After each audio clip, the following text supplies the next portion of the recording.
Political correctness, wokery and wokeness have become an increasingly noticeable aspects of our culture over the past few years. From celebrities to politicians and even ordinary citizens, everyone is expected to abide by a particular set of rules to be on the right side of history and social justice. But this obsession with political correctness has led to some pretty outrageous outcomes. For instance, in particular universities across the country, instructors are being asked not to use phrases like "you guys," as it could be interpreted as non-inclusive or sexist language. Some schools have even removed classic plays such as Shakespeare's The Merchant of Venice from their curriculums due to its subject matter, which might potentially offend certain groups of people. More recently, we have seen a push for culturally appropriate clothing choices in public places such as airports and stadiums.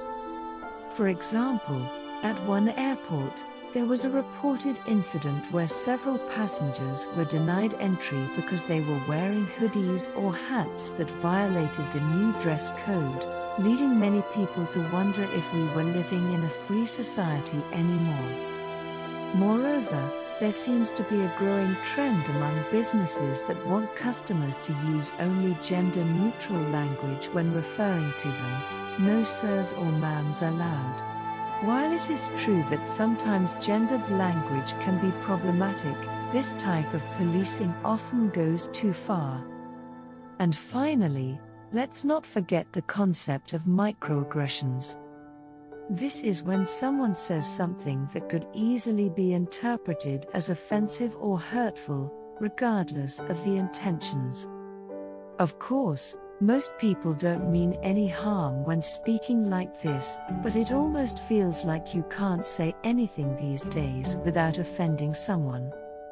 It's almost gotten to the point where even if you do everything politically correct and follow all these arbitrary rules, you will still likely get criticized for something else eventually.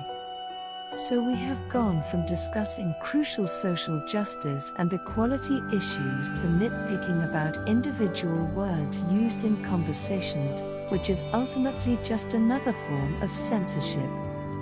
So while we should always strive to be respectful towards others at all times, overzealous adherence to unnecessary standards and practices will only lead us down a slippery slope into an Orwellian nightmare, where everyone is forced into conforming with predetermined ideologies instead of simply respecting each other's differences.